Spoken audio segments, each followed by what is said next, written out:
kita mulai dari yang pertama. Saya mohon izin, boleh saya hapus dulu yang ini? Ya, supaya mudah untuk menulisnya. Bismillah.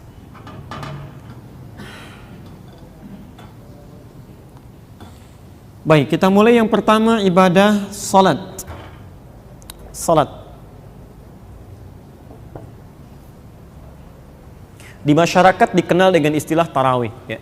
Kita keluarkan dulu hadis-hadisnya, ya. Kita bertanya pada Nabi seperti apa gambarannya, nanti baru kemudian kita jabarkan lebih dalam lagi, ya. Kalau kita melihat hadis-hadis Nabi SAW, kita akan perhatikan bahwa istilah tarawih itu hampir tidak ditemukan dalam hadis, ya. Jangankan hadis sahih, hadis palsu pun Anda nggak akan dapati, ya. Tapi bukan berarti salah, ya. Nanti kita akan lihat di akhir, ya, apa maksudnya, ya. Ternyata Nabi menyebutnya dengan qiyam, ya. Beliau sampaikan qiyam, ini bahasa beliau, ya. Man qama ramadhana imanan wa ihtisaban ghufira lahu ma taqaddama min dhanbi. Ya, kata Nabi, siapa yang bisa menunaikan qiyam Ramadan di malam itu, benar dia tunaikan karena Allah, dia berburu pahala dengan bermuhasabah, maka Allah akan berikan kepadanya, perhatikan, kalau benar salatnya, akan diampuni seluruh dosanya yang pernah dia kerjakan sampai malam itu, ya. Anda bisa temukan itu di Al-Bukhari nomor hadis ke-37 kitab Shiyam, ya. Atau kadang kalau Anda punya kitab cetakan berbeda atau syarah Fathul Bari-nya, misalnya salah satu contohnya itu bisa berbeda, ya, nomornya kalau Anda menggunakan syarah, ya. Misal ada terbitan Fathul Bari syarah Sahih Al-Bukhari karangan Ibnu Hajar Al-Asqalani, ya. Kalau terbitan Darul Hadis, ya, cetakan Darul Hadis, ya, itu ada di jilid yang keempat halaman 291. Kitab Salat Tarawih, kitab pembahasan nomor ke-31, ya. Nomor hadisnya 2008 sampai 2009. Posisinya sebelah kiri paling atas, ya. Ini yang terbitan Darul Hadis cetakan tahun 2002. Ya. Ukuran 17 kali 26 cm. Baik. Nah, dari segi waktu, pelan-pelan kita bahas dulu. Waktu penunaiannya, ya, istilah salatnya disebut oleh Nabi SAW dengan qiyam. Lihat apa pentingnya istilah qiyam ini. Di dalam Quran, kata qiyam itu dibagi pada dua bagian. Pertama, ada yang disebut dengan qiyamul lail, ya, qiyamul lail, yaitu salat yang ditunaikan waktunya ba'da isya, ya, dengan sunnah rawatibnya tanpa didahului dengan tidur dulu. Jadi kalau Anda misalnya bangun di malam hari ingin menunaikan salat setelah isya tanpa didahului dengan tidur, ya, apakah langsung setelah isya atau malamnya, misal, ya, Anda pulang dari dinas atau ibu pulang dari satu tempat, ya, belum sempat tidur kemudian salat, itu salatnya disebut dengan qiyamul lail, ya. Dalilnya ada di Quran surah 73 ayat 1 sampai 20 Al-Muzammil. Disebut dengan qiyamul lail. Hati-hati, ya, seringkali ada di satu instansi tertentu, lembaga atau bahkan sekolah mengadakan acara mabit, malam bimbingan iman dan takwa, salah satu paketnya qiyamul lail, tapi pada tidur dulu. Nah, itu secara fikih kurang tepat, ya. Kalau qiyamul lail nggak tidur. Kalau tidur dulu kemudian malamnya bangun, itu disebut dengan tahajud istilah Qurannya. Tahajud. Jadi yang kedua, Quran surah ke-17 Al-Isra ayat 79 sampai 81, ya. Wa minal laili fatahajjad bihi, tahajud. Baik. Fokus. Kalau Nabi menyebutkan salat di malam Ramadan ini dengan istilah qiyamul lail fi Ramadan, maka Anda harus menunaikannya langsung setelah Isya, tidak boleh didahului dengan tidur. Tapi kalau Nabi sebutkan tahajjud fi Ramadan, itu artinya kita harus tunaikan setelah tidur dulu, baru malamnya bangun. Tapi ketika Nabi menyebutkan dengan nama umumnya qiyam, mencakup dua hal ini yang di luar Ramadan, ya, maka itu dari sisi waktu ada kemudahan bagi kita untuk menunaikannya, ya.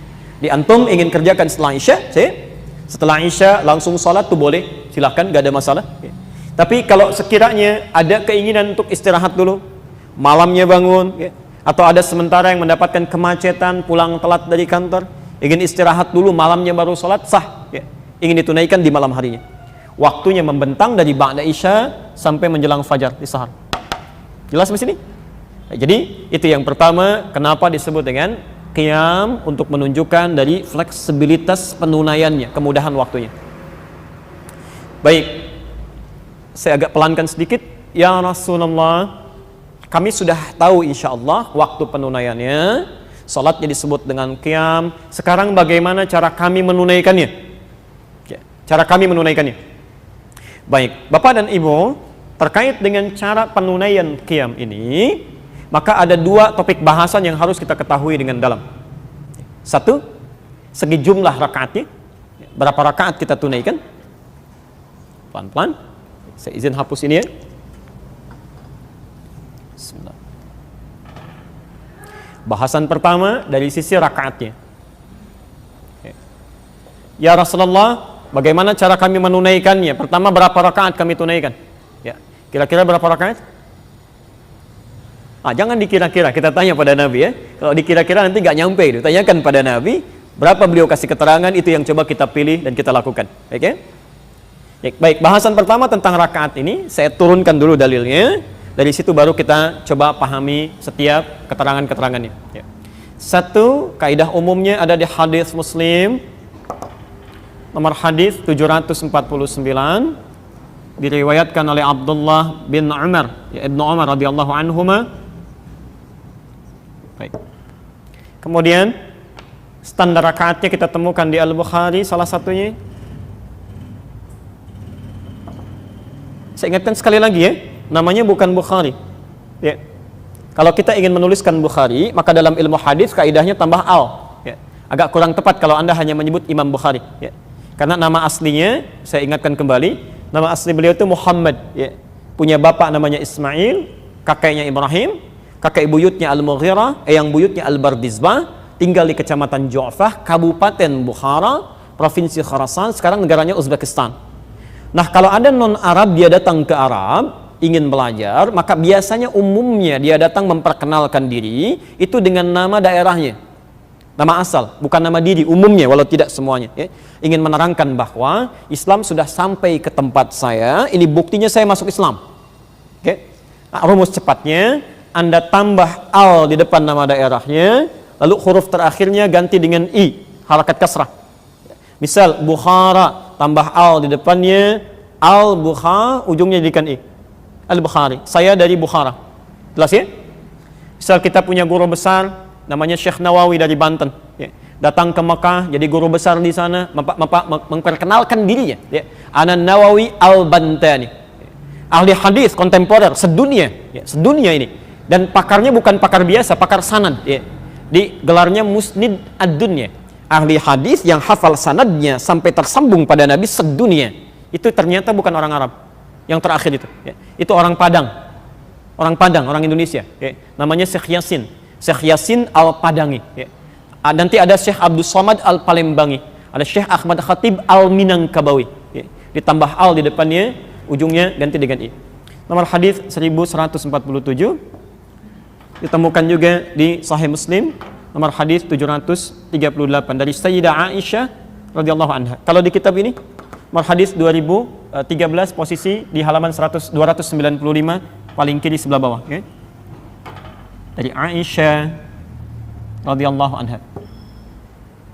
Baik, kemudian formulasi selanjutnya ada di hadis Muslim nomor hadis 764 dari Ibnu Abbas radhiyallahu anhuma.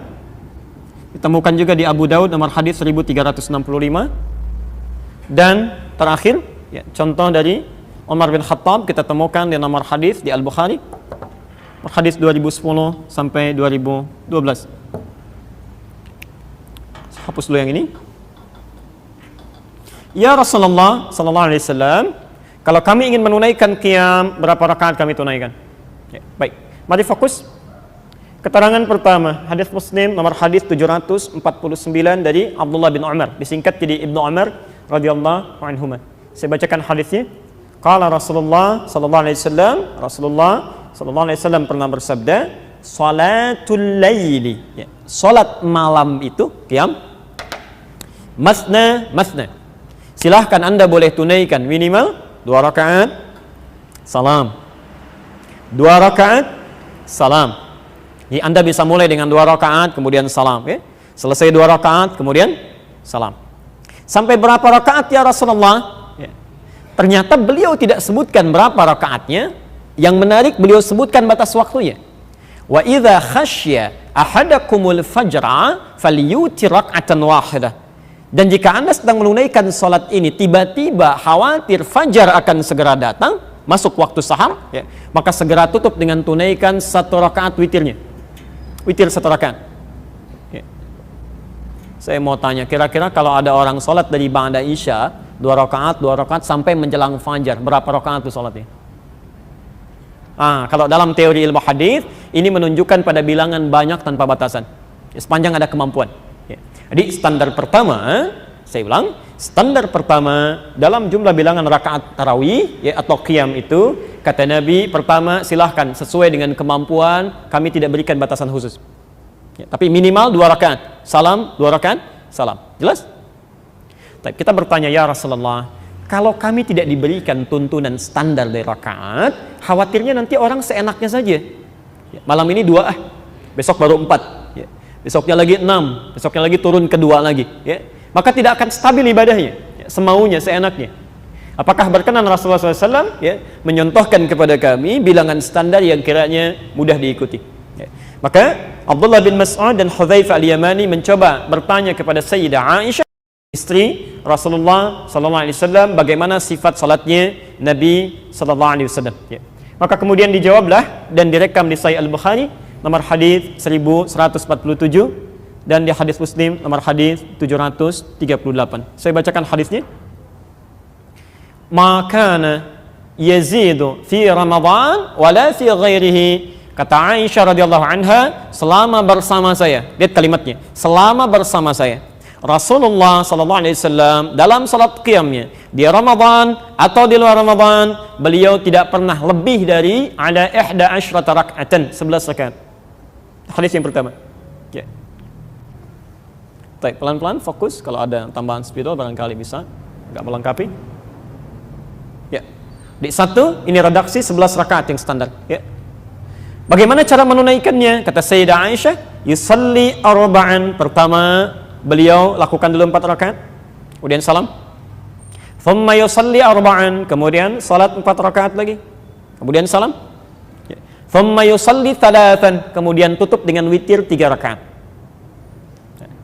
Jika Anda kemudian menemukan di sebagian tempat ada orang tertentu atau saudara kita menunaikan salat qiyamnya dengan 11 rakaat, urutan kemudian 4, kemudian 4, kemudian 3, itu benar. Ya, disandarkan pada hadis riwayat Aisyah radhiyallahu anha. Jelas sampai sini? Baik. Apakah kemudian harus 4-4-3 saja? Ternyata keterangan Ibnu Abbas, ya, hadis Muslim nomor hadis 764, menyampaikan saat Rasulullah sallallahu alaihi wasallam tinggal dengan bibinya Maimunah. Ya. Kan Rasulullah tidak setiap malam di rumah Aisyah, kan? Ya, kadang di tempat istri beliau yang lain, di Ummu Habibah, Ummu Kulthum, ada Maimunah, ada Zainab.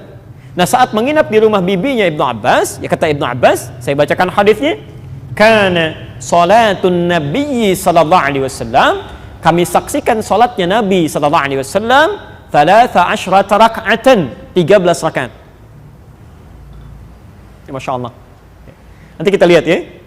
Dan ternyata 13 rakaat ini pun inti salatnya 11 juga. 11 juga. Ya. Di inti salatnya 11 rakaat, yang 2-nya itu dikenal dengan istilah khafifatain. Pelan, ya, nanti saya terangkan.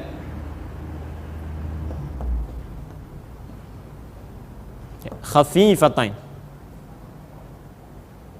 Ya. Khafifah itu ringan, ya. Khafifatain 2 rakaat yang ringan, ya. Maksudnya pembuka salat. Kalau kita warming up lah, ya, supaya sebelum kita tunaikan yang intinya, hati kita sudah ada ketersambungan dengan Allah. Ya. Kenapa disebut khafifah ringan? Karena salat ini saat ditunaikan itu Anda tidak membacakan iftitah dan surah, hanya Al-Fatihah saja. Ya, jadi begitu takbir Allahu Akbar, langsung ta'awudz, ya, sampai selesai Fatihahnya, kemudian Anda langsung rukuk, i'tidal, sujud, demikian selanjutnya sampai 2 rakaat. Ya, karena itu disebut ringan. Jadi nggak usah baca surat, ya. Ya, Nabi aja nggak baca, masa Anda mau baca, ya? Jangan terlampau soleh, ya. Baik, cukup sampai Al-Fatihah saja. Baik, yang 11 rakaatnya ini intinya. Ini intinya.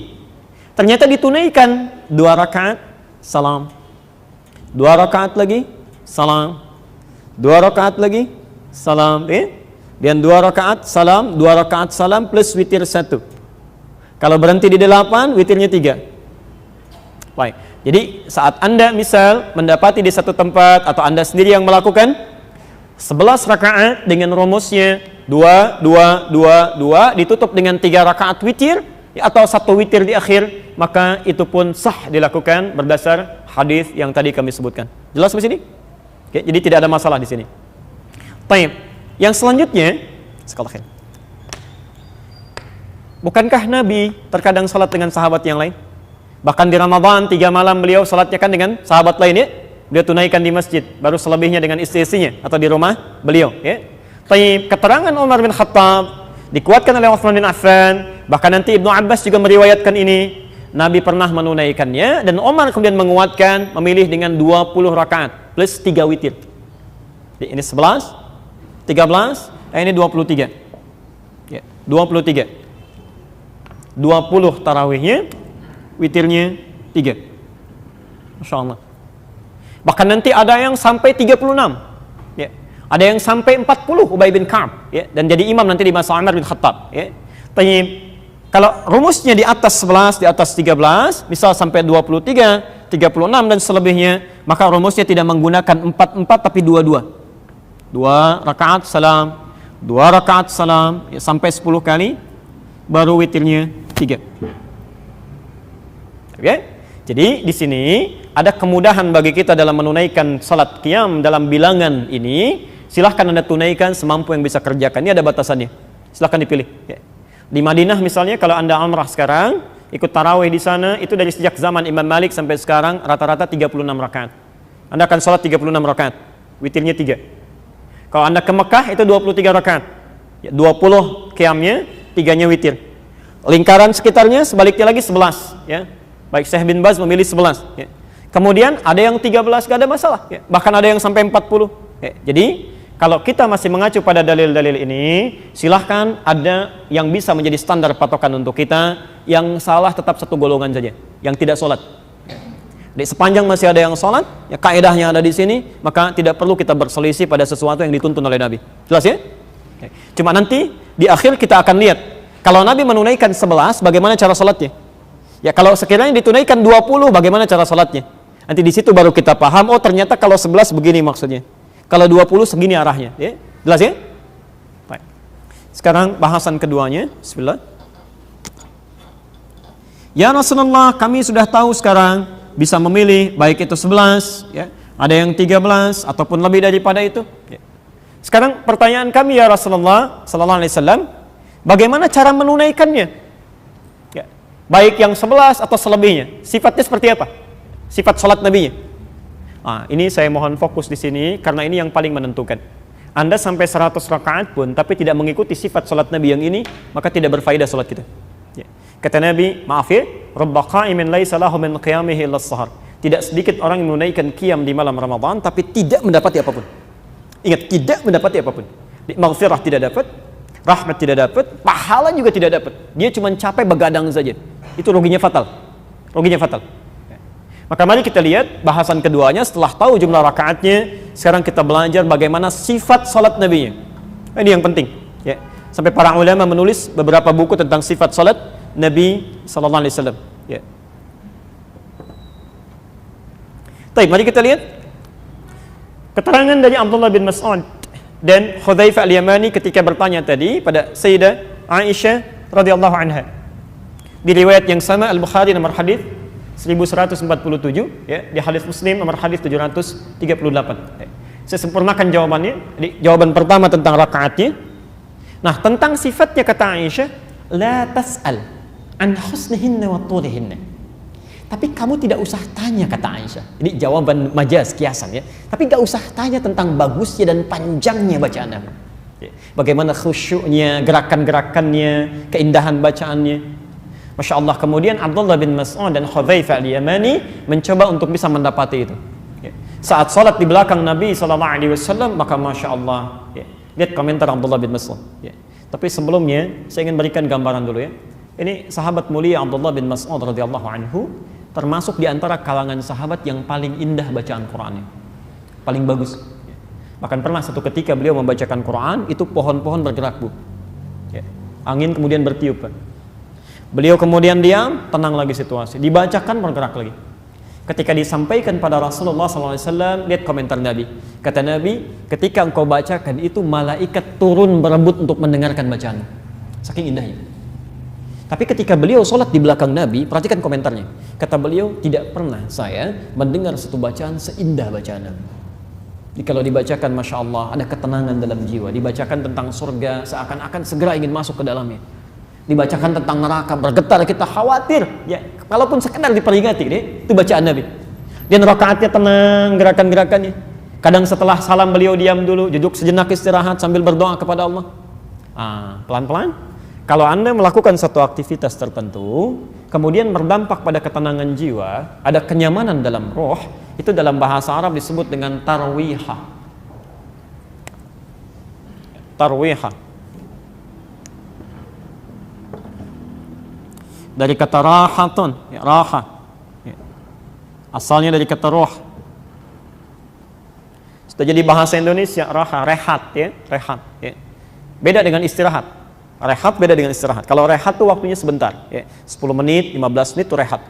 Kalau ditambah dengan ya, dalam kaidah bahasa Arab, ziyadatul mabna tadullu ala ziyadatil ma'na. Ditambah hurufnya bertambah maknanya. Kalau istirahat agak panjang.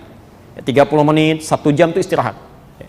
Tapi kenapa disebut dengan rehat dan istirahat? Karena saat Anda melakukan itu, ya tujuan utamanya untuk memberikan kelapangan pada roh. Supaya jiwa tenang, pikiran lapang, deh. Makanya ada orang kan yang tiduran sampai 2 jam, sampai bisa berkata begini, aduh saya nggak bisa istirahat. Padahal dia tidur kan? Ya karena jiwanya belum lapang, pikiran masih belum tenang. Nah kalau Anda melakukan aktivitasnya, ya, aktivitas dilakukan, ke roh ada kelapangan, ke jiwa menjadi tenang, itu tarwihah. Kalau dijamakkan, misal Anda lakukan 2 rakaat, 4 rakaat, 6 rakaat, 8 rakaat, 11 rakaat, maka dijamakkan dari tarwihah menjadi tarawih. Tarawih. Tulis. Tarawih itu bukan nama sholatnya. Tarawih itu nama sifat sholatnya. Saya ulang, sifat sholatnya. Diseakan-akan, kenapa kemudian dipopulerkan istilah tarawih ingin memberikan pesan kepada kita, mohon maaf, kalau Anda ingin tunaikan sholat ini, ingin meniru seperti apa Nabi melakukannya, maka tunaikan dengan tarawih. Yang tenang, kan? Bacaannya yang baik. Di Anda kalau berkata, yuk kita tarawih, artinya Anda mau mencari imam yang baik. Yang bacaannya baik, yang tenang, yang rakaatnya tidak terlampau terburu-buru. Ya. Saya agak kurang memahami ya, kalau misalnya, maaf ya, ada orang menunaikan tarawih yang 11 rakaat saja hampir 1 jam. Masa yang 23 cuma 15 menit? Ada yang 10 menit ya, saya baru terima berita di satu tempat di Indonesia ada yang 10 menit tuh. Ya, tahun lalu rekor 7 menit. Allahu Akbar, Allahu Akbar. Oh, itu bukan tarawih namanya. Bukan tarawih, ya. Hati-hati, ya. Baik. Kamis lalu sebelum Ramadan saya mengajar, ada seorang ibu mengatakan, bahkan di tempat saya Ustadz katanya imamnya sampai nggak nafas Al-Fatihahnya. Saya bilang bisa hidup tuh sampai nggak nafas ya. Masya Allah, dia saking cepatnya gitu ya. Itu bukan tarawih, bukan tarawih. Coba perbaiki ya. Jangan-jangan ada di antara kita dalam 4 malam ke belakang yang mengalami situasi ini, maka diberikan kesempatan oleh Allah malam ini dan selanjutnya insya Allah untuk memperbaiki. 2. Kita lanjutkan keterangannya. Saking nikmatnya bacaan Nabi SAW, kata Aisyah jangan tanya panjangnya. Ternyata dalam kenikmatan itu, ketika dirasa-rasa rakaat pertama saja, ini rakaat pertamanya itu sudah sampai 100 ayat. Pak, Nabi SAW rakaat pertamanya. Kata Abdullah bin Mas'ud, saya duga akan ruku'. Ternyata nyambung ke Ali Imran. Masya Allah. Al-Baqarah 286 ayat, Ali Imran 200 ayat. Saya duga akan ruku'. Ternyata nyambung lagi ke An-Nisa. Sampai ayat 176. Ya, 5 juz 4 halaman. Makanya Aisyah radhiyallahu anha wajar mengatakan, gak usah ditanya deh panjang dan bagusnya kan ya. Satu rakaatnya 5 juz 4 halaman. Ya, Nabi, Rasul, dijamin masuk surga, orang paling takwa, tingkat surga paling tinggi, rakaat pertamanya 5 juz 4 halaman. Besoknya kata Abdullah bin Mas'ud dan Hudzaifah al-Yamani, kami tidak ikutan lagi. Ya. Bukan karena capeknya, bukan. Itu mereka sudah terbiasa. Ya. Karena kata Abdullah bin Mas'ud, saya seringkali menduga, ini Nabi kapan rukunya? Ini untuk memberikan jeda supaya beliau bisa praktekkan lagi.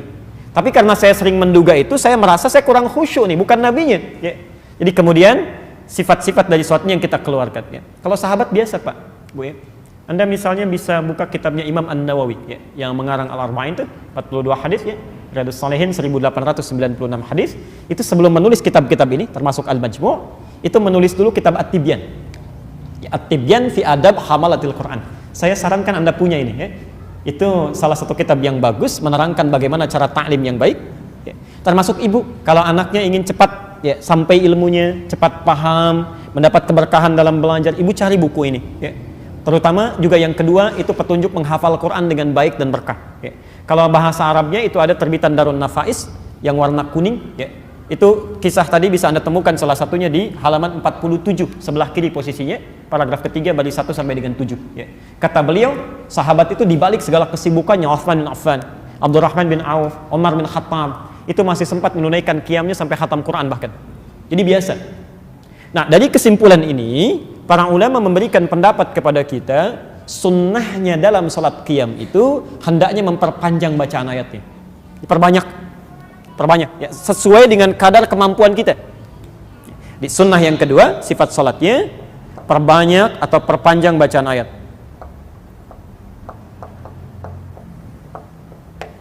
Ya. Misal Anda yang sebelum Ramadan ya, bacaan sering salat malam tapi kadang cuma juz amma aja kan?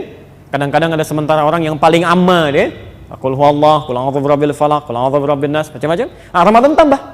Anda naikkan ya. Naik ke Al-Insyirah, Ad-Duha, Al-Ghasyiyah, supaya pahala kembali berlimpah, semakin banyak ya. Jadi kalau bisa setiap ada kebaikan ada buruk ya. Saya mau tanya begini, masih ingat bahasan kita dulu? Kalau kita baca Quran, satu hurufnya berapa pahalanya? 10 ya. At-Tirmidzi nomor hadis 2910. Baik. Man qara'a harfan min kitabillah falahu asyru hasanat. Siapa yang bisa baca satu huruf saja dari Al-Quran, dia bisa mendapatkan 10 kebaikan setiap hurufnya. Anda bacakan alif, lam, mim, 3 huruf dapat 30 kebaikan. Itu di luar Ramadan.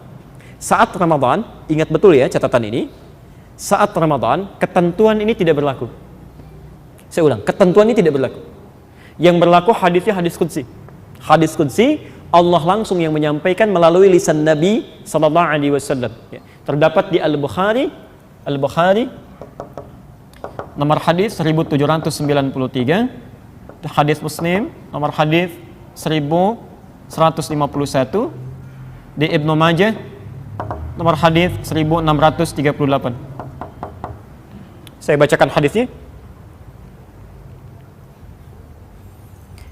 Qala Allah Azza wa Jalla, kata Nabi sallallahu alaihi wasallam, ya Allah Subhanahu wa taala berfirman di hadis qudsi, saya langsung ke ujungnya, ke intinya.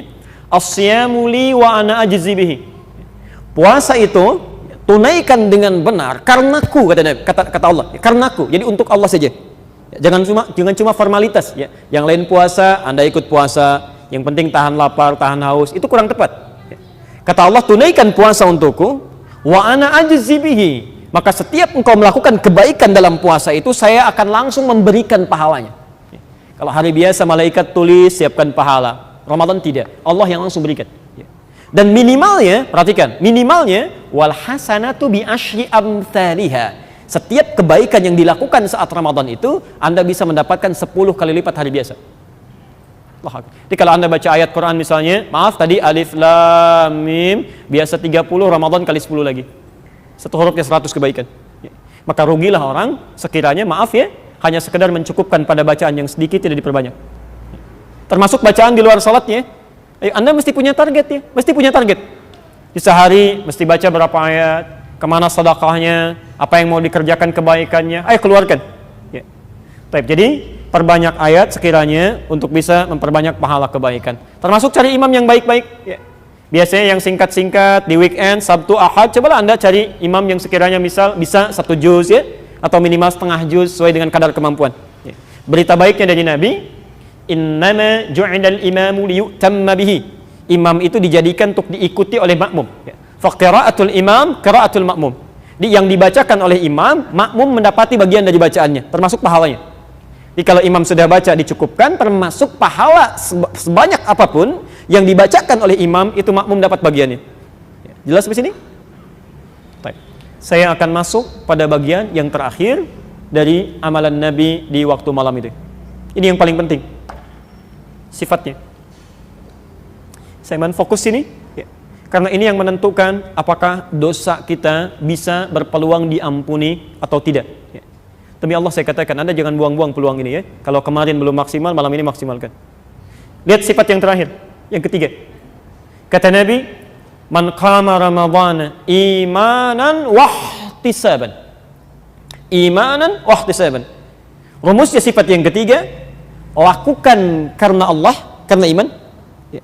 Hati-hati, kenapa dalam tarawih ini disebutkan ada imanan? Ya. Kata para ulama, karena sementara orang kadang-kadang menunaikan qiyam ini untuk formalitas saja. Yang penting sudah tarawih. Kok cepat? Yang penting tarawih daripada enggak. Itu capek itu. Buang-buang energi saja. Tapi yang menarik, wahtisaban. Dengan dia yang kedua, berusaha berburu pahala sebanyak-banyaknya, tapi dengan cara, ini dia, mengevaluasi dirinya, bermuhasabah. Nanti kita terangkan. Bermuhasabah. Ini saya kira jarang dilakukan ini ya. Jarang dilakukan. Baik, saya lambatkan sedikit. Kita lihat bagaimana caranya.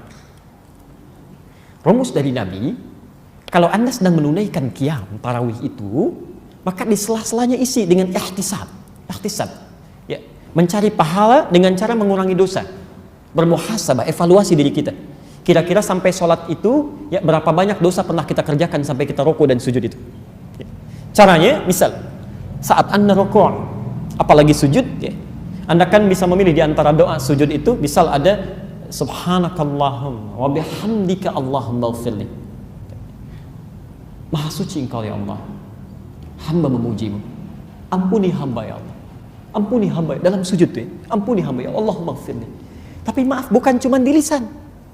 Kalau di lisan nanti hambar cara Anda sholat. Begitu Anda mengucapkan Allahumma ighfirli, seketika coba diingat-ingat, hadirkan suasananya. Sebetulnya Anda pernah berbuat dosa apa dari balik sampai Anda sujud itu, sampai Anda meminta kepada Allah untuk diampuni. Coba ingat-ingat, ya. Hadirkan suasana itu. Misal, maaf, dosa sebagai pribadi dulu, dari ujung kepala sampai ujung kaki. Begitu Anda mengucapkan Allahumma ighfirli, coba ingat dosa mata ini, dosa mata. Ya. Jangan dari balik lah, dari tadi bangun saja sampai dengan sekarang, berapa mata pernah melakukan kesalahan? Salah lihat di TV kan, yang nggak boleh dilihat, dilihat. Di jalan kesini pun kadang-kadang masih salah lihat. Di handphone keliru lihat. Ya. Belum telinganya, belum lisan salah bicara, belum kaki salah melangkah. Maka bagaimana dari balik sampai dengan Anda hidup saat itu? Kemudian maaf, status di rumah tangga.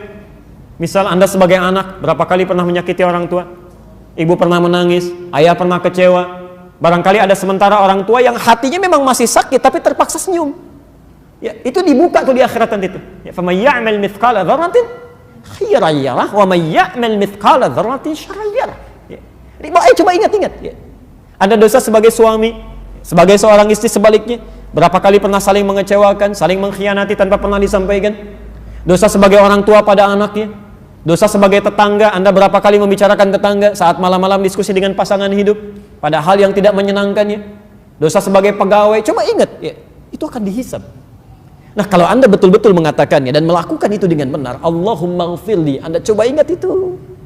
Bahkan setiap Anda salam, Assalamualaikum, Assalamualaikum, Anda tenang, Anda ucapkan Allahumma innaka afuwwun tuhibbul afwa fa'fu anni. Ya Allah, Engkau yang Maha Pemaaf, Maha Pengampun dosa. Engkau mencintai orang-orang yang minta maaf ya Allah, memohon ampunan kepadamu. Ya Allah, ampuni hamba ya Allah, ampuni ya Allah. Jangan diwafatkan dalam keadaan masih ada dosa yang dibawa. Tadi saya sebutkan Imam At-Tirmidzi.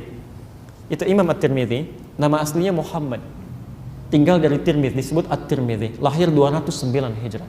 Ini ulama besar, Pak, Ibu, ulama besar, hafal Quran, hafal hadis, banyak menulis kitab hadis, amalan luar biasa, tahajud tiap malam, puasa Masya Allah banyak ditunaikan.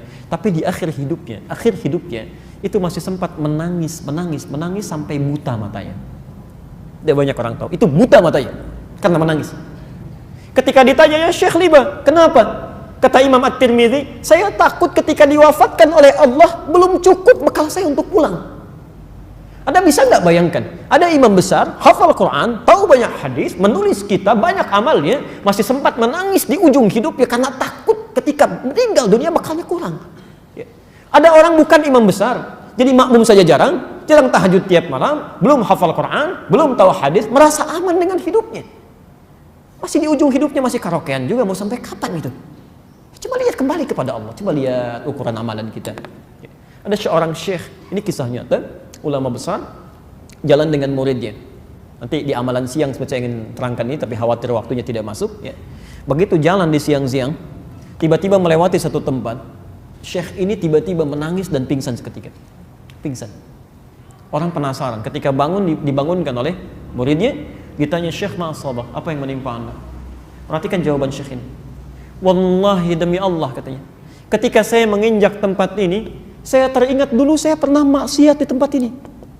Pernah salah saya. Saya takut dibangkitkan oleh Allah di akhirat nanti, belum saya istighfari di tempat ini dan menjadi saksi bahwa saya pernah bermaksiat di sini." Anda bisa bayangkan, ya. Seorang ulama lewat satu tempat merasa pernah punya salah, langsung beristighfar di situ. Dia istighfar sampai pingsan. Ya. Mungkin maksiat ulama barangkali dalam tanda petik ya, lupa beristighfar, lupa bacakan ayat ya, atau lupa zikir, itu dianggap maksiat dan bisa jatuh menangis tersungkur. Ya. Hasan Al-Basri itu dalam setiap tausiahnya, mau'izahnya itu 10 menit sekali bisa pingsan. Ya, saking pekanya perasaannya. Hasan Al-Basri itu masya Allah, begitu beliau membuka kalimatnya Alhamdulillahi Rabbil Alamin, tiba-tiba menangis. Jamaah ikut menangis, beliau pingsan. Ketika selesai lima ughmiya alaih, kenapa bisa pingsan? Kata beliau, "Saya mengatakan segala puji bagi Allah Tuhan semesta alam, tapi saya takut ketika memuji itu memang tidak benar pujian saya. Selama ini saya masih layak, masih ingin dipuji, masih banyak ingin diangkat, disanjung. Saya takut ketika memuji Allah ternyata saya selalu ingin dipuji." Pingsan. Ketika mengatakan ayyuhan nas ittaqullah, hai Bapak Ibu sekalian, tingkatkan takwa kepada Allah, pingsan lagi. "Kenapa Syekh? Saya takut saya katakan pada orang-orang, kalian tingkatkan takwa, saya sendiri menurut Allah belum takwa." Itu sampai pingsan. Makanya saat malam Allah berikan gambaran melalui lisan Nabi, ada peluang kita untuk mengevaluasi diri. Bahkan siang ini, ya, di antara amalan siang itu kan redaksinya sama, cuma berubah katanya. Kalau malam man qama, kalau siang man sama. Man sama. Al-Bukhari nomor hadis 38-nya, di nomor hadis 1904 dan 1905. "Man shama Ramadhana imanan wa ihtisaban." Siapa yang menunaikan puasa Ramadannya diisi dengan iman karena Allah dan dia berburu pahala dengan mengevaluasi dosanya. Ya. Maksudnya Anda misal ke kantor tuh ya, Anda coba lihat di tempat mana Anda pernah berbuat maksiat, Anda istighfar. Di jalan Anda istighfar. Jangan-jangan di mobil Anda pernah kecam orang lain, Anda klaksonin orang tanpa hal yang dibenarkan. Allahu akbar, astagfirullah, ya Allah, salah hamba, salah. Itu ghufira lahu ma taqaddama min dhanbi. Kalau benar Anda melakukan itu, dalam qiyamnya saja Allah ampuni semua dosa-dosa yang pernah dilakukan kalau benar tobatnya sampai dengan saat itu. Sampai dengan saat itu. Maka Masya Allah peluang banyak. Kenapa Anda tidak ambil? Ya, 30 malam dibentangkan, 30 siang dihadirkan. Anda nggak ambil, itu keterlaluan. Keterlaluan. Ya. Sampai di riwayat Al-Hakim An-Naisaburi di kitabnya Al-Mustadrak, ya, itu pernah dikisahkan. Malaikat sampai turun dari langit. Sampai turun dari langit. Ketika Nabi akan mulai khutbah ya, dalam mimbarnya, jadi mimbar Nabi itu ada 3 gundukan, 3 tangga itu. Ya. Begitu nginjak pada gundukan pertama, turun malaikat menyampaikan. Lihat kalimatnya. Raghima anfu rajul. Dalam riwayat lain bu'dan. Ya, kata malaikat Jibril, sungguh celaka dan keterlaluan. Celaka dan keterlaluan. Ya. Jauh dari rahmat Allah, jauh dari ampunan, jauh dari kebaikan. Siapa dia? Liman adraka Ramadhana falam yughfar lahu. Orang yang sudah disampaikan ke bulan Ramadan tapi tak mampu diampuni dosanya di bulan itu. Kata Nabi, amin. Demi Allah saya katakan, biasanya Nabi yang berdoa, malaikat yang aminkan. Kita berdoa, malaikat aminkan. Man wafaqa ta'minuhu ta'minal malaika ghufira lahu ma taqaddama min dhanbi. Siapa yang aminnya bersamaan dengan aminnya malaikat. Jadi biasanya kita berdoa, malaikat mengaminkan. Ini terbalik. Malaikat yang menyampaikan, Nabi mengatakan amin. Ya, kalau Anda diberikan waktu, ada 1 menit yang istighfar diampuni dosanya. Ada orang kelewat, mungkin wajar. Ini 30 malam, 30 siang. Waktunya membentang, nggak diambil juga, itu keterlaluan. Kata Jibril, keterlaluan. Ya. Dan barangkali mohon maaf ya, coba Anda cek lagi, ya kenapa diberi kesempatan siang ini atau malam nanti. Barangkali salah satunya ada sekian dari dosa kita yang belum kita istighfar.